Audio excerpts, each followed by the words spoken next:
Assalamualaikum warahmatullahi wabarakatuh.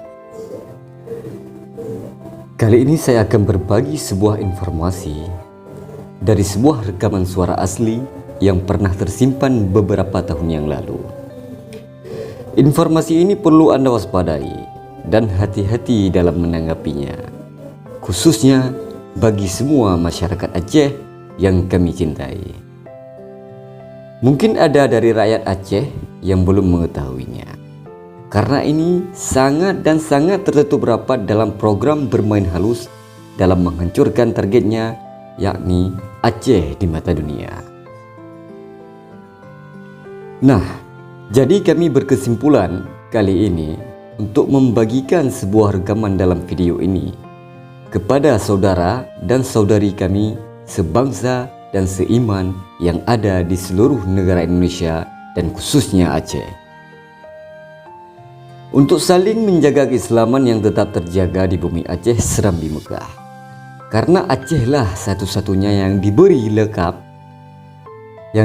gelar laqab Serambi Mekah yang ada di seluruh dunia.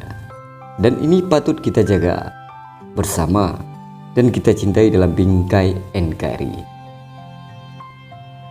Ini adalah kisah pengakuan seorang mantan pendeta yang bertugas di Aceh sebagai ketua misionaris Kristen yang kemudian masuk Islam di Nanggro Aceh Darussalam berkat salah satu ulama yang sangat terkenal di Aceh Serambi Mekah.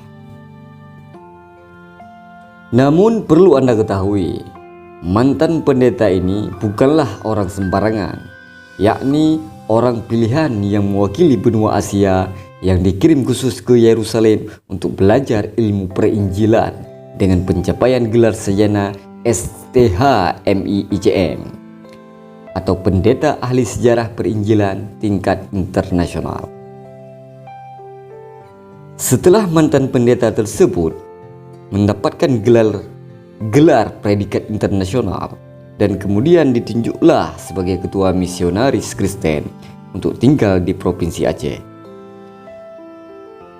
Tugasnya memberi bantuan cuma-cuma untuk menarik simpati dan ingin memurtadkan masyarakat yang ada di Aceh. Nama asli mantan pendeta tersebut adalah Pendeta Gusti Andreas Natalis Monte yang memiliki gelar STHMCI ICM atau Pendeta Ahli Sejarah Perinjilan tingkat internasional. Setelah masuk Islam, namanya menjadi Gusti Ilham Rahmadani. Untuk mempersingkatkan waktu, inilah kisah pengakuan rekaman suara asli. Harap disimak dan dengarkan. Iya enggak, Publikasikan. enggak ini koran aja, di media cetak aja. Nah, jadi itu saya dapat pada tahun 2002. Karena tahun 2000 saya berangkat ke Yerusalem untuk menyelesaikan studi saya di program S2 jurusan ilmu penginjilan.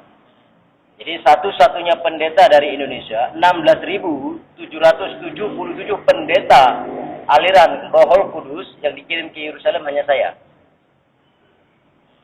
Gitu. Jadi setibanya di Yerusalem, ini kebetulan sekali di apartemen saya itu tinggal kami 4 orang. 4 orang ini mewakili 4 benua. Saya mewakili benua Asia dari Indonesia, Pendeta Abraham yang sekarang menjadi Ustadz Ibrahim Al-Samad Al-Bukhari, mewakili benua Amerika, berasal dari Washington DC, ya. Pendeta Nicholas dari Yunani, mewakili benua Eropa, dan Pendeta Samuel dari Kamerun, mewakili benua Afrika. Alhamdulillah, mereka bertiga sekarang sudah menjadi pengikut Islam jauh sebelum saya menjadi seorang Muslim. Alhamdulillah. Jadi, apa sebab mereka bertiga masuk Islam terlebih dahulu sebelum menyelesaikan studi S2-nya? Karena kami mendapat Injil Ibrani di Masjidil Aqsa.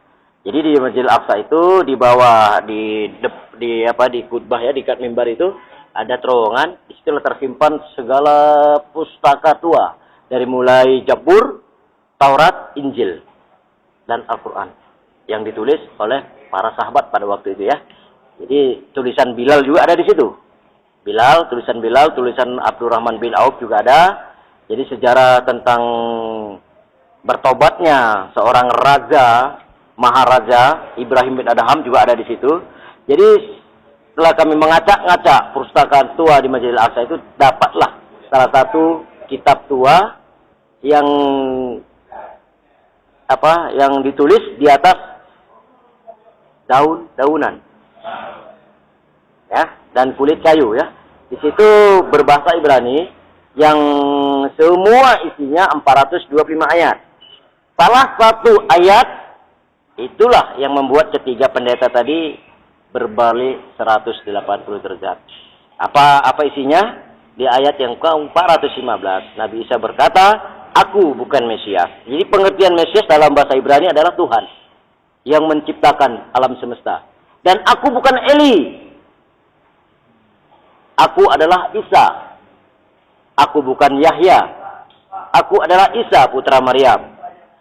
1500 tahun setelah terangkatnya aku ke atas langit, maka akan lahirlah seorang anak yang bernama Ahmed. Dia lahir pada tanggal 12 Rabiul Awal, tanggalnya tahun gajah, harinya hari Isnin, waktunya menjelang fajar. Dialah awal, dia lahir. Dan aku tidak akan pernah mati sebelum aku menjadi umatnya Ahmed. Setelah aku akan turun ke dunia ini bersama dengan seorang pemuda tampan yang berusia 17 tahun. Aku turun di salah satu negeri di Menara Putih, negeri Damaskus. Pemuda tersebut turun di tempat umatnya Ahmed berkumpul di seluruh pelosok penjuru negeri. Dan kamilah yang akan memimpin umat ini selama 7 tahun. Dan akan menyelamatkan umatnya Ahmed dari kehancuran.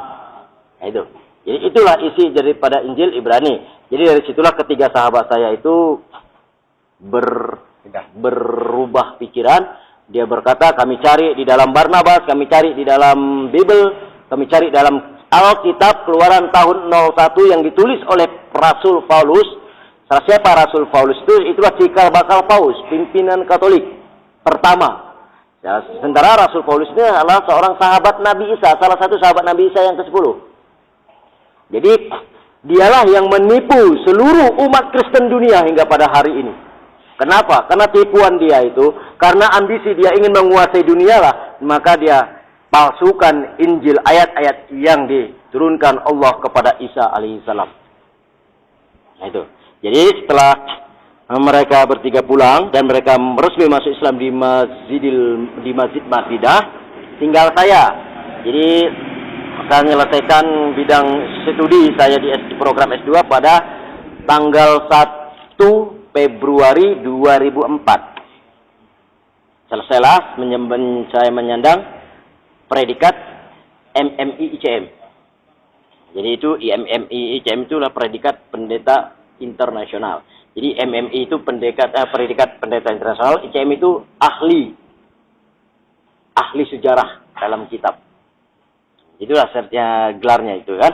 Nah, jadi setelah saya pulang ke Indonesia, pada waktu itu saya masih warga negara Timur Leste. Ya. Nah, saya warga negara Timur Leste. Hingga pada detik ini saya masih tetap warga negara Timor Leste ya. Berarti ini masih pakai paspor? Masih pakai visa. Visa ya? Visa. Ya. Jadi visa lain, visa kita dengan visa negara luar berbeda ya. Ya. Karena visa Timor Leste dengan Indonesia ini masih ada permudahan. Jadi pada tanggal 15 Maret 2004 itu saya pulang ke Indonesia pada tanggal 10 Maret 2004 saya ke Dili ya. Dili Timur karena waktu itu sudah lepas dari Indonesia. Dari Dili saya 1 hari langsung terbang ke Bali ke tempat orang tua, ke tempat ibu kandung saya, asal ibu kandung saya. Di situ saya tanggal 14 saya dipanggil untuk mengikuti musyawarah internasional Gereja Aliran Roh Kudus yang diadakan di Yogyakarta. Jadi pada waktu itu ditunjuklah saya sebagai ketua misionaris untuk Aceh. Untuk Indonesia wilayah barat khususnya Aceh. Jadi saya mengenal Aceh itu bukan karena tsunami itu belum ya. Konflik. Bukan karena konfliknya, bukan karena sumber daya manusianya dan sumber daya alamnya. Saya mengenal Aceh itu karena dari fanatiknya Islam di Aceh. Ya. Jadi nama Aceh itu sudah ada di tembok ratapan. Tembok ratapan itu ada di Bethlehem. Jadi di situ tembok ratapan, di situ juga Masjidil Aqsa ya. Tembok ratapan itu apa? Tembok ratapan itu tempat ibadahnya umat orang-orang Yahudi. Ada juga gereja tertua di situ. Nah, jadi di situ saya mengenal nama Aceh itu dalam ejaan lama Aceh itu di tembok ratapan. Bahkan di Manchester, di kota Manchester Inggris, nama Aceh itu sudah populer. Populer bukan karena kekayaannya, tapi populer dengan agamanya. Jadi program Uni Eropa Aceh harus hancur. Ini programnya. Target. Berbagai cara harus hancur Aceh. Salah satunya ini sangat dirahasiakan sekali. Ada beberapa orang ya petinggi-petinggi ya kaum ya tokoh-tokoh masyarakat Aceh itu ada dipanggil di salah satu tempat di salah satu negara di belahan bumi Eropa untuk diminta bantuan bagaimana bahwa tim kami bisa leluasa masuk ke Aceh.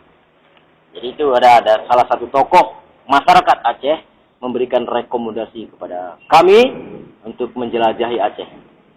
Jadi pada tahun 2004 tanggal 16 April saya dikirim ke Aceh beserta dengan 200 orang pendeta, 114 dokter dan perawat.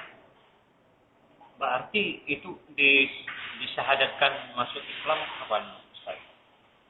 Jadi itu kan gitu dulu kan. Ini perjalanan saya kan. Ini jadi perjalanan saya.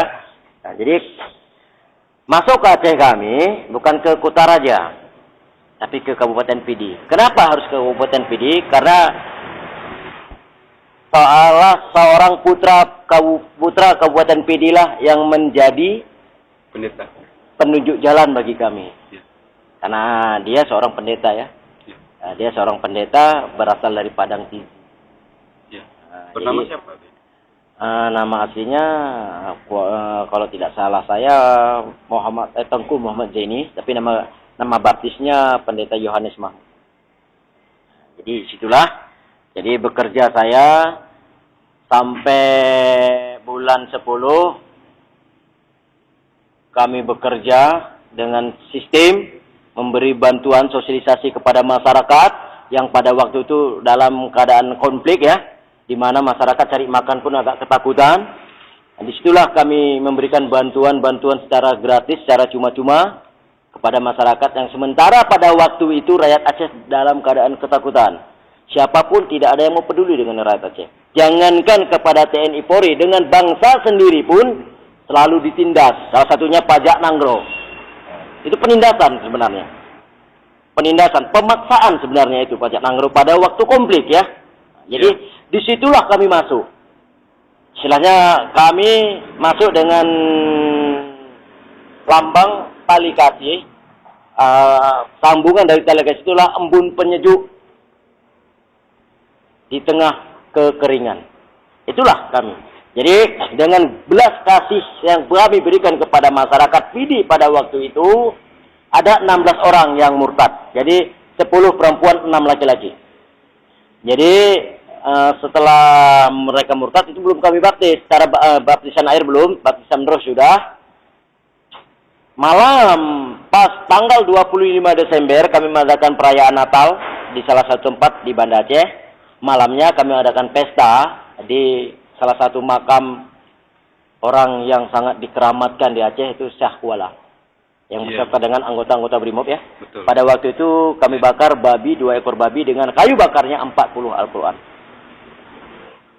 Itu. Jadi singkat cerita, waktu tsunami, di saat Masjid Ulili mengumandangkan as-salatu khairu minan naum, disitulah saya membaptis ke 16 orang pendeta dengan nama Tuhan Yesus. Jadi waktu gempa itu datang, kami tetap berdoa, tidak ada yang kocar-kacir. Begitu juga tsunami itu datang. Jadi alhamdulillah Allah menyelamatkan saya di atas Masjid Ulili. Jadi ke 16 orang itu beserta rekan-rekan saya habis. Jasadnya nggak saya ketemu, nggak pada detik ini. Jadi proses perjalanan saya di Islam bukan dari situ saya masuk Islamnya, enggak. Nah, bukan dari situ. Dan bukan karena membaca Injil Ibrani, bukan. Bukan. Nah, jadi pada tahun ini singkat ya, pada tahun 2006 kebetulan pada waktu itu ada perayaan Natal Ukum ini, perayaan Natal Akbar yang diadakan oleh aliran Gereja Roh Kudus di Medan. Jadi pada waktu itu saya sebagai pembawa lagu puji-pujian, keluarga besar saya yaitu ayah saya sebagai pembawa khutbah firman Tuhan, adik-adik perempuan saya sebagai pemain musiknya. Jadi pada waktu 2006 itu ya, malamnya siangnya tanggal 25, malamnya kami merayakan Natal Ukum ini itu, disitulah ada satu kejadian yang sangat membuat malu orang tua di forum gereja ya. Kenapa? Karena pada waktu itu yang saya nyanyikan seharusnya ini dengan kesadaran saya menyanyikan Ku Mau Cinta Yesus, namun didengar oleh 20.000 jemaat di dalam gereja tersebut bukan Ku Mau Cinta Yesus. Jadi di saat lagi nyanyi itu ribuan botol-botol air mineral itu terbang ke arah saya. Jadi pada malam itu jam 10 gereja ribut. 20.000 jemaah bangkit berdiri. Jadi pada waktu itu seorang kakak saya yang tertua dari yang sekarang pemimpin gereja di Melbourne, dia tarik saya masuk ke ruangan pastori, ruangan gereja, ruangan pendeta. Jadi dia berkata, "Apa yang kamu nyanyikan tadi?" Saya katakan, "Ku mau cinta Yesus." "Apa yang kamu nyanyikan?" "Ku mau cinta Yesus." "Apa yang kamu nyanyikan?" "Ku mau cinta Yesus." Bukan. Jadi acara gereja tetap dilanjutkan. Saya tetap dikurung sama kakak di pastori, ditanya, diinterogasi sama kakak di ruangan pastori tersebut. Selesai acara gereja jam 3 mereka masuk. Para pendeta undangan, 40 orang pendeta undangan itu masuk ke ruangan pastori. Mereka berdoa, mendoakan saya karena mereka beranggapan saya kemasukan roh tsunami. Wajar, karena saya waktu itu ada di Aceh ya. Nah, jadi didoakan. Jadi saya katakan, kenapa saya harus saja didoakan? Saya tidak sakit. Tidak ada roh kegelapan yang ada pada diri saya. Tidak ada setan yang masuk ke dalam tubuh saya. Jadi mereka berkata, ayahanda saya berkata, "Kamu telah kemasukan roh tsunami di Aceh. Karena kamu telah membuat malu Tuhan Yesus di hadapan para jemaat." Jadi saya katakan, bagaimana cara saya membuat malu? Sedangkan saya tidak ada berbuat sedikit pun untuk memalukan Tuhan Yesus. Saya hanya memuliakan Tuhan Yesus dengan mengangkat puji-pujian Ku Mau Cinta Yesus. Namun kakak saya putar kaset rekaman saya pada waktu itu. Disitulah saya terkejut. Saya sujud minta ampun kepada orang tua. Ternyata yang saya nyanyikan pada waktu itu, Salatullah salamullah ala yasin habibillah. Itulah. Jadi suara saya itu sekarang ini sudah menjadi populer di gereja, tapi bukan untuk perbandingan bagi mereka, tapi untuk ejekan bagi mereka. Ternyata Islam agama mistik yang bisa menyihir, menyulap orang siapapun dia. Itulah. Nah, jadi dari situlah saya sudah mulai bimbang. Jadi saya disekor 1 bulan tidak bisa memimpin gereja. Jadi pada bulan 2 saya kembali lagi ke Aceh, tinggal di Uli Karing. Di Uli Karing itulah saya mendapat satu hidayah bertemu dengan seorang tua Bangka ya. Saya bilang ini orang tua ya. Orang tua Bangka yang awal pertemuan saya di Syahkuala pada malam tsunami ya. Nah, jadi di salah satu kedai kopi di Simpang 7. Jadi pada waktu itu hari Minggu jam 8 pagi, di saat saya ingin pergi ke gereja nunggu jemputan dari Banda Aceh. Jadi datanglah orang tua tersebut di depan saya duduk. Jadi saya kira dia itu seorang pengemis ya, dengan pakaian yang serba ada, celana panjang pakai sarung, bawa sarung lagi, topinya, kopiahnya tuh udah warnanya bukan hitam lagi, selopnya selang-seling, yang satu berwarna hitam, yang satu berwarna putih, selop selalu. Jadi dia berkata, saya kasih uang 5.000 dia tidak terima, uang 10.000 dia tidak terima, uang 20.000 dia tidak terima. Dia berkata, antarkan saya ke depan, ke masjid. Di Masjid Uli Karing.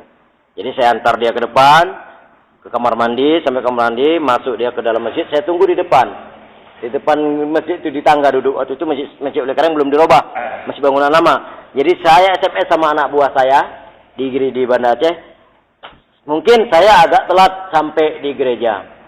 Lanjutkan acara begitu saya sampai langsung saya naik ke podium karena saya lagi bersama dengan seorang tua yang mungkin bisa menjadi dombanya Allah pada waktu itu saya bilang. Jadi setelah saya SMS dengan teman, jadi teman balik balas SMS, oke, Pak Pendeta, kami lanjutkan. Setelah dia tepuk bahu saya. Dia berkata, 2 hari lagi di Uli Karing akan ada pesta. Saya berkata kepada dia, pesta apa Pak? Saya di Uli Karing bukan 1, 2, 3 hari. Udah setahun lebih saya di Uli Karing, kalau ada pesta apapun saya pasti tahu. Ini pesta besar. Nah, jadi, dia pegang tangan saya, ikuti kata-kata saya. Jadi pada waktu itu saya seperti kerbau kena cucuk hidung ya. Dia bacakan asyhadu alla ilaha illallah al-malikul haqqul mubin Muhammadar Rasulullah sadiqul wadul alamin sebanyak 7 kali saya ikut. Jadi selesai itu badan saya lemas, saya disuruh balik lagi ke kedai dan dia juga balik. Dia duduk sebentar, habis itu pergi lagi. Dia ketepuk lagi bahu saya sebelum dia pergi. 2 hari lagi, ingat 2 hari lagi akan ada pesta besar di sini. Jadi begitu dia keluar, begitu saya bayar uang kopi, saya lihat ada tinggal kain merah di atas meja tempat dia duduk tadi. Begitu saya ambil, ini pasti punya bapak tadi. Ingin saya kembalikan, sudah tidak nampak lagi. Jadi saya tanya kepada salah seorang pedagang di situ, pedagang sarapan pagi, Kak, mana bapak tuan duduk sama saya? Apa jawabannya? Itu bukan Pak Tua, itu kan kawan Pak Pendeta. Jadi disitulah saya nggak jadi ke gereja, saya pulang ke rumah. Jadi saya katakan sama ibu kos pada waktu itu, saya katakan bahwa saya ingin masuk Islam. Jadi hidayah saya disitulah, di kedai kopi itu saya temui. Itu hidayah. Jadi yang saya pelajari, ya hasil saya kuliah dengan Al-Quran ternyata sama. Kata apa yang dikatakan Injil Isa dalam Injil itu itulah Muhammad Rasulullah Sallallahu Alaihi Wasallam. Jadi bulat tekad saya masuk Islam. Walaupun keislaman saya itu sebenarnya sangat tidak disetujui oleh keluarga besar saya. Hingga pada detik hari ini, orang tua saya, keluarga besar saya masih tetap masih tetap mencari keberadaan saya untuk ditarik lagi menjadi seorang Kristen. Bahkan 4 rekening saya diblokir oleh keluarga. Jadi keempat rekening itu ada uang kurang lebih 56 Juta? 56,3 miliar. Bisa. Itu uang hasil gereja. Biaya dan cek. Enggak, uang gaji saya. Oh, yang gaji. Uang gaji saya selama 2 tahun. Berarti acara besar yang dibilang kakek tadi apa itu? Ada pesta besar? Itulah saya Islam itu. Oh, iya. Itulah keislaman saya di desa Imasin Uligari di Menasah. Seorang pendeta masuk Islam itu kan acara besar, pesta besar. Ya. Pesta besar bagi umat Islam. Berarti saudara masuk Islam sesudah tsunami? 3 tahun setelah tsunami. 2006. 2007. Oh, sesudah tsunami. 12 Juni 2007. Tapi resminya 1 Agustus 2007. Yang tahu waktu itu siapa aja yang tahu dia memeluk Islam? Tokoh-tokoh masyarakat di desa di kecamatan Uligari. Rekan-rekan belum. Oh belum. Jadi rekan-rekan belum. Jadi sampai detik ini memang rekan-rekan saya tidak ada tahu. Jadi waktu ada pemberitaan di koran pada tanggal 2 Agustus ya. Pada waktu itu kami dibina di asrama haji, pembinaan mualaf setelah tsunami. Jadi kan ada kru media cetak dan elektronik ya. Ya. Mungkin adik ini ada waktu itu datang ke asrama haji. Jadi di situ saya katakan terus waktu difoto itu saya tunduk kepala saya. Jadi nama asli saya nggak saya ungkap di situ, hanya Kristian. Yang jelas nama asli saya Pendeta Gusti Kristian Andreas Natalis Munte STH MMI ICM. Nama Islam sekarang? Gusti Ilham Rahmadani. Kenapa Gusti nggak hilang? Karena Gusti itu nama Bali. Kenapa Munte-nya nggak hilang? Munte itu nama Karo. Jadi bapak saya Bali, bapak saya Karo, saya lahir di Timur Leste. Bapak saya meninggal di Timur Leste. Jadi saya hidup 6 tahun di panti asuhan. Setelah itu saya diambil oleh abang kandung bapak, itulah yang menjadi ayah. Yang sampai saat ini. Kalau ayah kandung saya sudah meninggal, saya berusia 7 tahun. Ibu saya meninggal di saat saya berusia 9 tahun.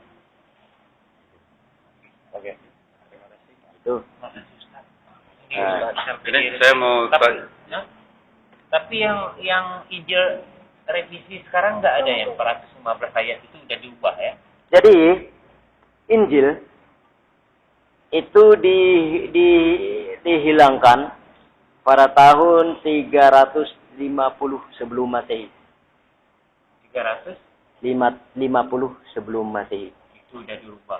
Itu sudah dikumpulkan seluruh Injil-Injil yang asli di seluruh pelosok penjuru negeri, dibakar, abunya dibuang ke Laut Merah. Maka Laut Merah itu airnya berubah. Tidak lagi merah, tapi berwarna hitam karena endapan abu-abu Ibrani. Setelah pembakaran Injil Ibrani, maka ada musyawarah. Pada waktu itu pertemuan para ulama ya, baik dari suku Farisi, dari suku Sadusi, dari suku Syiah ya. Itu dibentuklah, keluarlah satu perjanjian Barnabas yang disebut dengan populernya Injil Barnabas. Itu bukan Injil. Injil tetap satu, berbahasa Ibrani. Jadi Injil Barnabas ada memakai 3 bahasa, bahasa Rom, bahasa Inggris, bahasa Yunani. Karena Injil Barnabas itu hampir sama isinya dengan Injil, maka dikumpulkan, dibakar lagi. 7 tahun kemudian dibuatlah suatu pertemuan, yaitu pertemuan Bible, maka keluarlah dekret Bible, perjanjian Bible. Itu bukan yang dipopulerkan menjadi Injil Bible. Injil tidak ada Bible, tidak ada Injil Barnabas, yang ada hanya Injil. Jadi karena Bible itu sama dengan Barnabas, dibuanglah itu, maka ditulislah oleh Rasul Paulus. Di saat Rasul Paulus menulis surat kepada jemaat di Filipi dan Tesalonika bahwa Barnabas dan Bible tidak bisa dipergunakan lagi, maka yang saya tulis inilah yang menjadi pedoman bagi jemaatku di seluruh pelosok dunia, itulah Alkitab. Jadi seterusnya, setelah saya kaji dalam bahasa Ibrani, ternyata Kristen itu bukan suatu agama. Al-Quran tidak ada berkata Kristen, yang ada Nasrani dan Yahudi. Kristen itu apa? Kristen itu terdiri dari 2 suku kata dalam bahasa Ibrani. Ibran ya. Christ dan Tain. Christ adalah organisasi, Tain adalah manusia yang ingkar akan firman Allah. Itulah Kristen. Jadi Kristen bukan agama.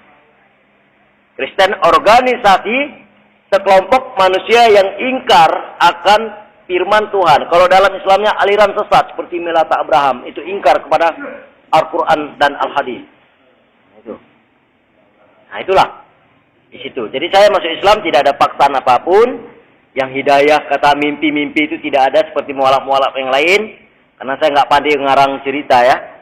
Ketemu ini, ketemu itu saya nggak. Saya terus terang keislaman saya karena uji teknologi yang telah saya dapat. Tadi menyebutkan orang tua itu. Kira-kira menurut riwayat saudara siapa orang tua itu? Setelah saya resmi menjadi seorang Muslim, saya ada duduk di salah satu kecamatan di Kabupaten Pidi, itu Kecamatan Tangsi. Disitulah saya baru tahu siapa orang tua itu yang sesungguhnya. Itulah Ibrahim Wela, almarhum Abuya Ibrahim Wela. Jadi kalau menurut saya dia tidak meninggal. Karena hingga pada hari ini juga dia selalu datang kepada saya setiap malam Jumat. Itu memberikan pencerahan-pencerahan kepada Islam. Jadi maaf, saya bisa belajar sembahyang, bisa belajar berdoa, itu dari beliau. Bahkan ada beliau kasih doa kepada saya, doa yang bisa menyembuhkan segala jenis penyakit, baik penyakit jasmani dan penyakit rohani. Apa itu doanya? Bismillahirrahmanirrahim 7 kali. A'udzu bi'izzatillahi wa qudratihi min syarri ma azidu wa uhajiru. Allahumma rabb anas azid al-ba'as isyifi wa anta asyafila sifauka syifan la yuhadir sagaman. A'udzu billahi samil alimi minas syaitonir rajim. Rabbi a'udzu bika min hamazati sayatin wa jubika rabbi ayadurun. Wa ma tuqaddimu li anfusikum min khairin tajiduhu innallaha huwa khairu azma ajra wastaghfirullah innallaha ghafurur rahim. Jadi saya tidak ngomong berlebihan, ini demi Allah. Lagi-lagi ini kita cerita di rumah Allah. Ini menambah. Jadi bagaimana perkembangan kaum minoritas di Aceh? Di dalam sepengetahuan, dari mulai 2004, 2005, 2006, 2007, 2008, 2009, 2010, 2011, 2012, pertumbuhan umat minoritas di Aceh bagaikan jamur di pagi hari. Bagaikan tumbuhnya jamur di pagi hari. Bukan semakin berkurang, namun semakin meningkat. Pada tahun 2012, laporan tahunan dari hasil para anak buah saya yang ada di Aceh, dari mulai Singkil sampai ke Melaboh, umat Islam dari kaum etnis suku Aceh asli, tidak ada suku campuran, yang berpindah agama itu berkisar 135 orang. Bahkan 3 minggu yang lalu di Pantai Lampu, jam 7, di salah satu pantai di pesisir ya, ujung pulau Sumatera itu, ada pembaptisan 3 orang mahasiswa yang berasal dari barat, selatan, dan Aceh Lausa, yaitu Kota Sani. 2013 itu. Jadi program-programnya, waduh, sangat tertutup rapi sekali permainan mereka. NGO, LSM itu adalah bagian daripada mereka. Untuk program hasil rapat kami di Medan kemarin untuk 2013 sampai 2018, pihak minoritas, yaitu misionaris, ini beda dengan Kristen yang lain. Kristen misionaris adalah Kristen aliran Roh Kudus. Sementara Kristen Katolik dan Protestan biasa itulah aliran Ortodok. Mereka tidak punya misi. Yang punya misi adalah aliran Roh Kudus. Itu kami. Banyak gereja aliran Roh Kudus itu banyak cabangnya. Jadi pada tahun 2013 salah satu program bagi orang-orang misionaris yang pertama sekali menghancurkan dayah tradisional. Jadi yang kedua, bantuan kemanusiaan di sini. Ini andai kata pemerintah Provinsi Aceh, tokoh-tokoh masyarakat di Aceh, orang-orang kaya di Aceh lupa, alamatlah kapal, tenggelamlah bahtera keislaman Aceh di Aceh. Maka akan hilanglah nama label Aceh sebagai Serambi Mekah pada tahun 2022 akan diganti menjadi Tanah Kemuliaan Tuhan Yesus. Naudzubillah min dzalik. Akan terbukti. Sekarang aja tengok. Jadi ini pesan saya, tolong. Ini boleh ditulis dalam Quran. Jangan salahkan misionaris mengobok-obok akidah di Aceh. Salahkanlah orang-orang Islam sendiri di Aceh. Kenapa? Banyak sekarang pejabat-pejabat ya, baik dari tingkat atas, tingkat 2, sampai tingkat kecamatan, baru punya mobil 1, itu pun kredit, sudah lupa kepada kiri kanan, lupa kepada anak yatim, lupa kepada fakir, lupa kepada kaum duafa. Ini kenyataan. Jadi kesempatan inilah yang dipergunakan oleh kaum minoritas untuk menarik simpati bagi mereka. Apalagi menjelang 2014 adalah pemilu. Ini hati-hati. Ada beberapa partai politik yang didanai langsung oleh KWS. Apa itu KWS? Christian World Service. Induknya misionaris tingkat dunia. Salah satu penggalang dana dari klub elit dunia. MU. Makanya rakyat Aceh sekarang, anak-anak muda Aceh tengok. Fans MU. 2013 fans MU, 2020 fans gereja. Bangunan gereja di Aceh sudah mencapai 500 sekian lebih. Yang resmi, yang non resmi ya. Ada beberapa pendeta yang menyusup, yang menyerupai para mubalik, orang Aceh,